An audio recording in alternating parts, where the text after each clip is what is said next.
On About Books, we delve into the latest news about the publishing industry with interesting insider interviews with publishing industry experts. We'll also give you updates on current nonfiction authors and books, the latest book reviews, and we'll talk about the current nonfiction books featured on C-SPAN's BookTV. And welcome to the About Books program and podcast. In this episode, we're going to introduce you to Kyle Zimmer. She is the CEO and co-founder of a children's literacy organization called First Book. But let's start with some publishing industry news. Axios is reporting that Republican Senator Mitch McConnell has granted full access to his archives for an upcoming biography. The access was granted to Mike Tackett, a longtime Washington, D.C. reporter who's currently deputy bureau chief at the Associated Press. The book will be titled The Price of Power. Simon & Schuster is the publisher. Publishing date, TBD. Also in the news, freshman Democratic Congresswoman Cori Bush of Missouri is writing a memoir. It's called The Forerunner. It will be available in October. Congresswoman Bush said, quote, "If telling my story helps others in positions of power to better understand how their decision-making affects regular, everyday people like me, then my own self-exposure is worth it." Again, that's Democratic Representative Cori Bush of Missouri. In other news, Fast Company reports how social influencers on TikTok have impacted book sales over the past 2 years. Using the hashtag BookTok, several users have gained a following reviewing books, and this has the publishing industry taking notice. Regarding the trend, NPD Books' Kristen McLean said, quote, "I've been an industry analyst since 2010, and this is the first time that I have seen organic social media impact like this. I don't think this would have happened without COVID. People, teens especially, spent more time at home with their books." And according to NPD BookScan, print book sales fell 16% for the week ending March 5th and are down over 5% for the year.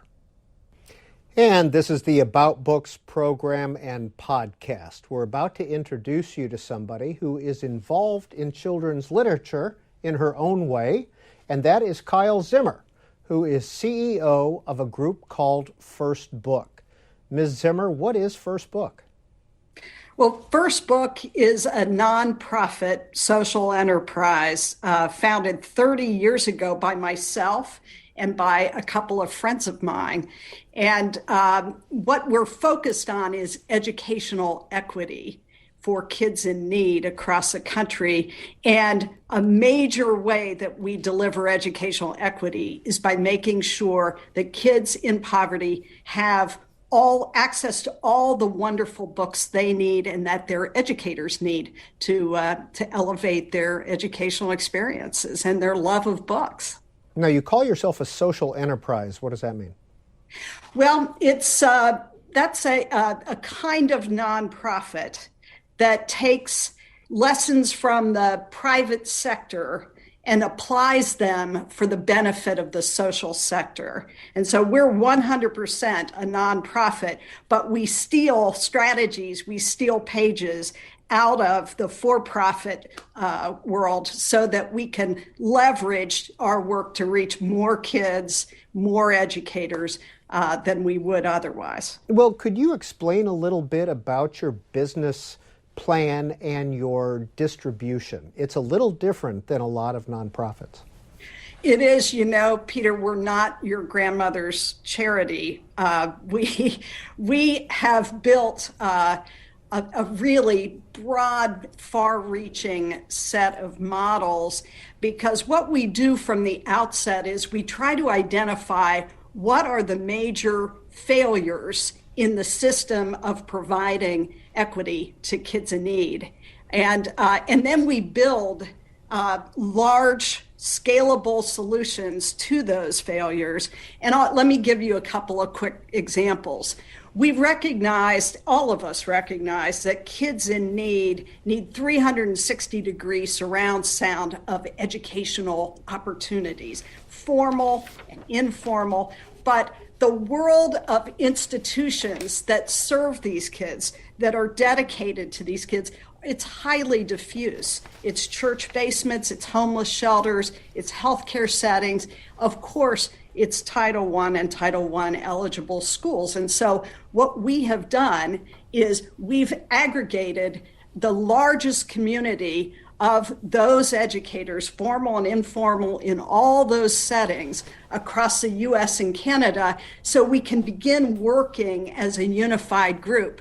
That's called the First Book Network. It currently has over 525,000 members, and it's growing by thousands every month.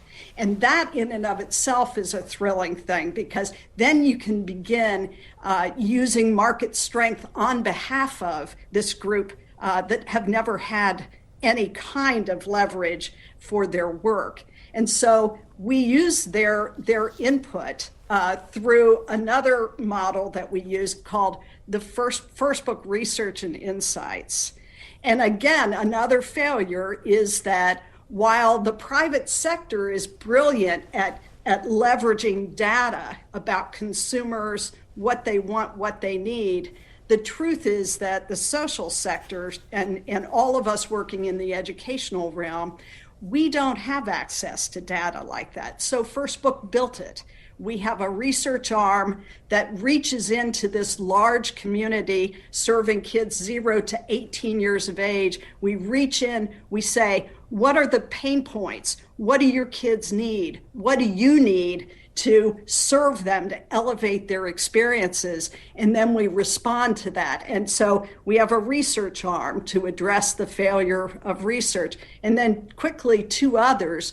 One is called the First Book Marketplace, and that is a powerful nonprofit e-commerce site. And what the marketplace does is it purchases broad, large inventories of books serving 0 to 18, wonderful, diverse books, top of the line, brand new books on behalf of this network, this online community we serve. We resell those books to that community, and but at very, very low cost. So the average cost of a book on our site is about $4, including shipping and handling. And so that, gives our educators and their kids by the millions access to the most breathtaking books that publishers are producing in the full range of diversity that our country represents. And the last thing is called the Accelerator. And the Accelerator, again, we turn to our research arm, we listen to the educators, and they said to us, there are things there are challenges in our classrooms, in our programs that we're trying to deal with, and we're not trained for it, or we're trained, but we don't have the latest thinking. So First Book reaches outside of our organization. We identify the thought leaders in these strategic, critical categories: social and emotional learning, grief and loss, how to teach race and culture in classrooms and programs. And we identify those thought leaders, and we work with them to package their research-based strategies, and we make them available on the First Book Marketplace site to our community that has asked for it. And so that's our sort of fleet of primary models. And all of them, again, are driven by the educators who all need our help. So, Kyle Zimmer, if I were a third grade teacher, let's say, could I go to firstbook.org and request 30 books or purchase 30 books? If you are a third grade teacher, this is like my favorite question I've ever gotten, Peter. If you are a third grade teacher in a Title I or Title I eligible school, you are welcome to come to First Book. We would love to have you. Please sign up with us. It's free to sign up. There's no obligation whatsoever. And it takes like 5 minutes online. And then you can go to the First Book Marketplace once you're a member of the network, and you can purchase books from us. There are books that are free or at very, very low cost. And there is our whole assembly of resources as well. And those are free to you. So how do you get your books in such bulk?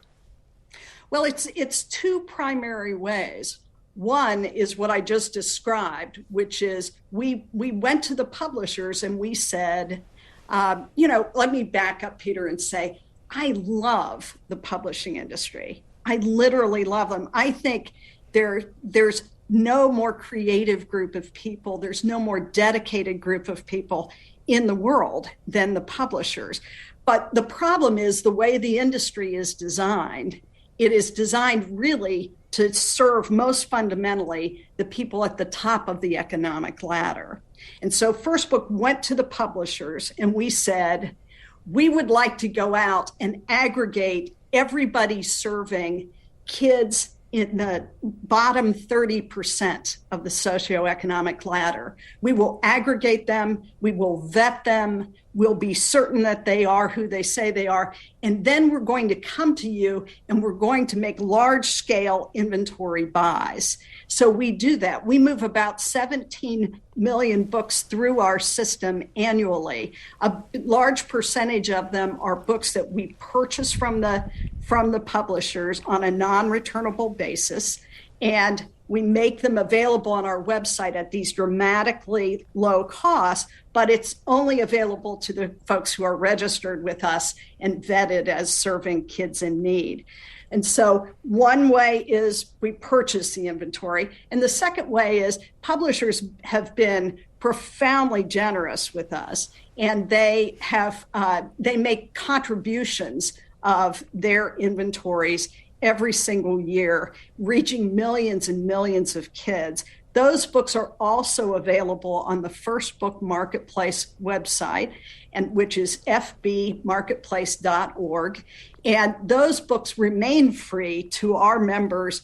All you have to do is pay shipping and handling, which runs about 65, 70 cents a book.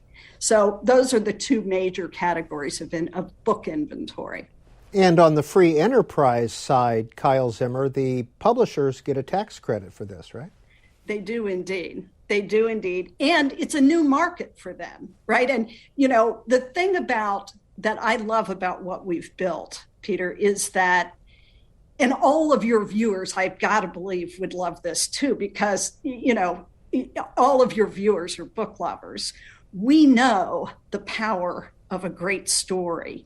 We know that it has power in our lives, and we know that it changes the life of a kid who becomes a reader and a learner.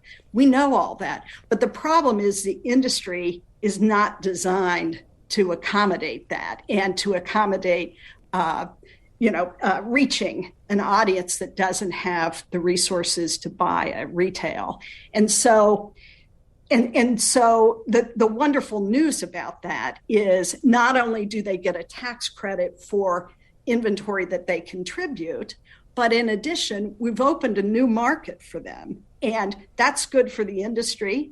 And that also is incredibly important to all of us who love books. And it's incredibly important to the kids we reach. We reach over 5 million kids every year.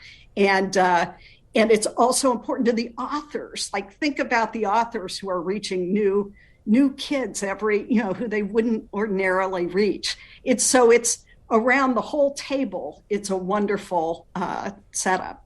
Why did you approach this with the free enterprise capitalist system, the marketplace system in mind when you set it up?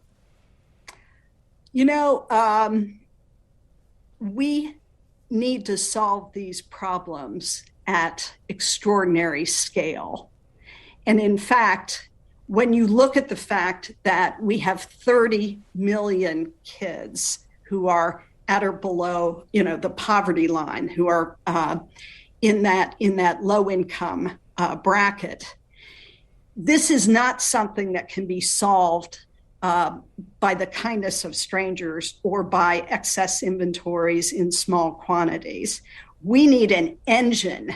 We need an engine that is fully scalable, that can grow to reach all of those kids, all of their families, that can fuel the educators who are dedicating their lives to these kids.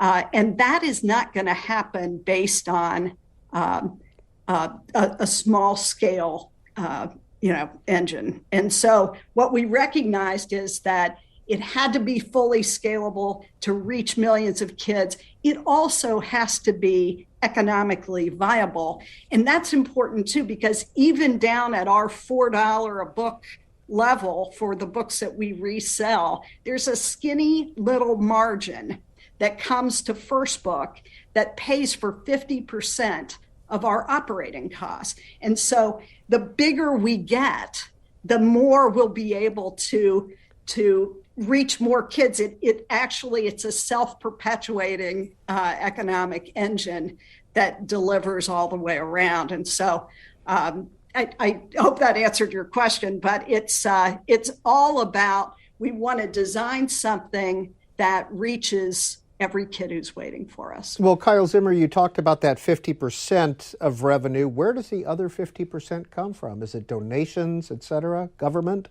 It is donations. It's not government. The other 50% are corporations who come to us and partner with us in sponsorship. Wonderful corporations who've been at our side for 30 years.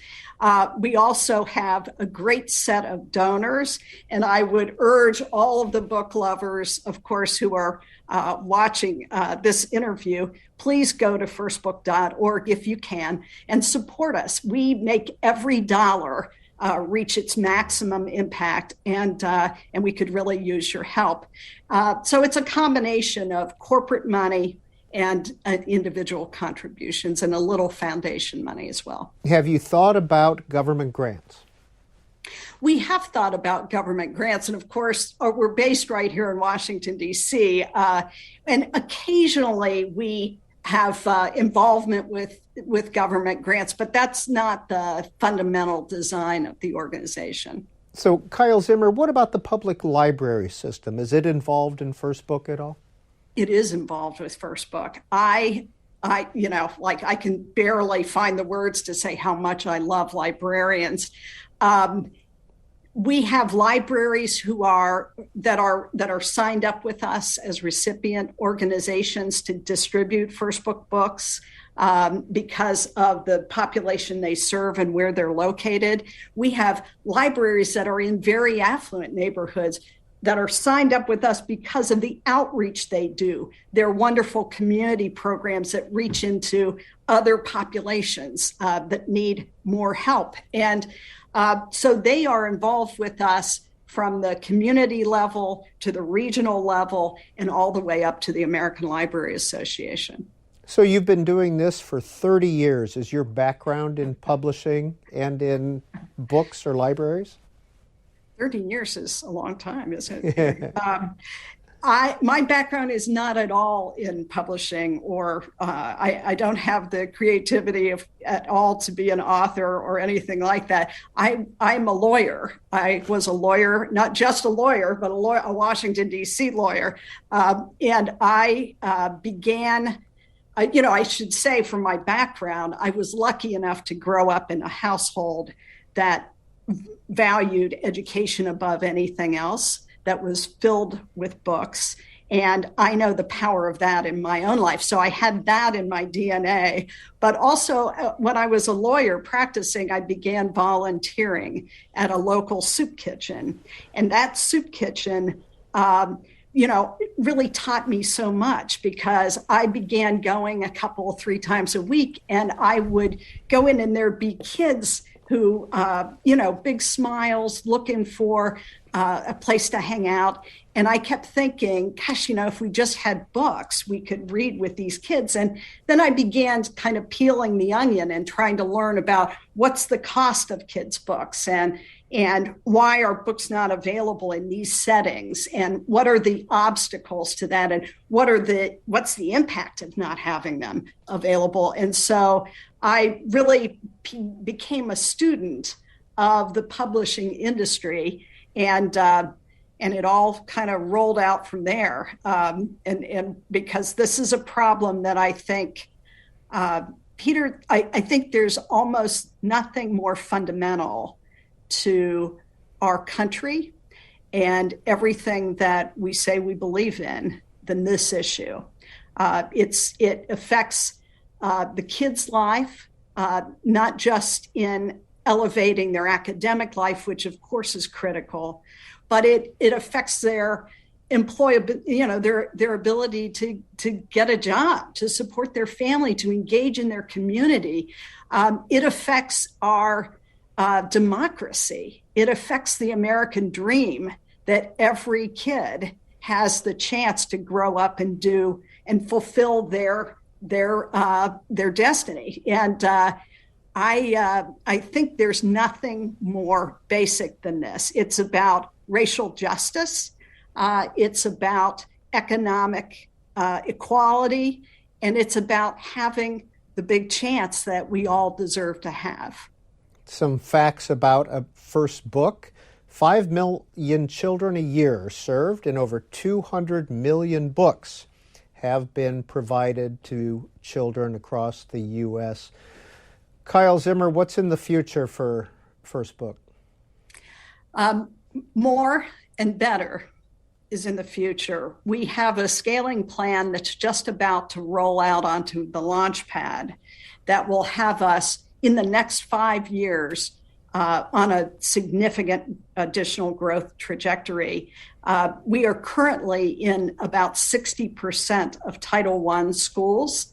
This scaling plan takes us to 100% of Title I schools. That is critical. The schools need our help. Educators need our support. They need the resources in their classrooms, in their programs, so that they can do their extraordinary work. So you'll be hearing a lot more about us. We intend to flex our muscles and get out there and scale these programs until we're reaching our full potential. Well, we should note that in 2005, you won an award from the Yale School of Management. What was that? Well, that, at First Book, we believe in business planning, in really, we don't do anything off the cuff. We put pen to paper. We try to analyze every angle of one of our models. We pilot for a number of years to make sure that we don't waste anybody's time and we don't waste any money. We're very careful about that. And so we, in 2005 or 2004 and 3, in that age or in that time frame, we began designing and piloting the First Book Marketplace, this e-commerce site that offers the books and resources that I described. And we wrote our business plan for the marketplace based on all of our pilots and all of our great thinking. And we submitted it to the Yale School of Management and won the national competition for best national business plan. And the proof is in the pudding, right? We were able to roll the marketplace out, recruit the funding needed underneath it, and look at us now. It's 17 million books annually, reaching 5 million kids and supporting 525,000 educators. So I guess the plan paid off. Well, I've got to ask you, for the last 20 minutes while we've been talking, Dolly Parton's Imagination Library has been going through my head, and I just wanted to get your thoughts about that. Dolly Parton's Imagination Library is a spectacular program. We have worked with them over the years. It's a different model than what we do, but the truth is we need everybody. We need multiple models. This isn't an issue that's going to be resolved with one approach. And so I'm a huge fan of Dolly. I think she has tremendous integrity, and they've done wonderful, wonderful work. So bravo. Well, former Washington, D.C. lawyer Kyle Zimmer is the CEO and co-founder of First Book, and the website is firstbook.org. We appreciate your joining us on About Books. Thank you so much, Peter. Thanks to all your viewers. And this is About Books, BookTV's look at the latest publishing, news, and nonfiction books. Here's some books being published this week. Former Republican Congressman Will Hurd of Texas argues that America needs to address the challenges of the 21st century. He offers his thoughts on how to move the country forward in his book, American Reboot. In 8 Billion and Counting, Rhodes College International Studies professor Jennifer Schuba looks at the world's current population demographics and what they portend for the future of international affairs. And Harvard's Kennedy School of Government lecturer and Obama administration alum Juliette Kayyem offers her thoughts on how the government can better address natural and man-made disasters. Her newest book is called The Devil Never Sleeps. Also being published this week, Matt Damon and Gary White's The Worth of Water, a recounting of their co-founding of the nonprofit organizations Water.org and Water Equity and their efforts to combat water crises around the world. And conservationist and economist John Green and the late biologist Thomas Lovejoy argue that preserving the world's megaforests can play a part in offsetting climate change. The book is called Evergreen. Now, most of these authors have or will be appearing on BookTV. Well, this weekend on our author interview program Afterwards, author Vince Ellison argues that Democratic Party leaders are purposely misleading the American public and destroying the country. Here's a portion of that interview. This is about a party that has systematically tried to destroy this nation 3 straight times in a row, from slavery to Confederacy to Jim Crow. And now they're doing it again with socialism, and they're doing it again with atheism. And it's very subtle. It's very seductive. You know, if you depend on me, I'll give you everything you need. They're taking God's place. Not prosecuting crime. Oh, no, not prosecuting crime. You know, no bail, Yes. defunding the police. And don't believe that they're not going to defund the police if they ever get in power again, okay? Because this is how they have to make you insecure. But then they want anarchy. Yes. And if they get anarchy, they have control. See, when people are afraid, when people have no security, when people are trying to survive, that's when they turn to government. And that was author Vince Ellison talking about his new book that will air this weekend on Afterwards. You can watch the entire program and all previous episodes of Afterwards online at booktv.org. And finally, here's a look at the current best-selling books according to the Boston Globe. Topping the list, Pulitzer Prize-winning reporter and creator of the 1619 Project, Nicole Hannah-Jones. It's her look at American history and slavery's legacy in present-day America.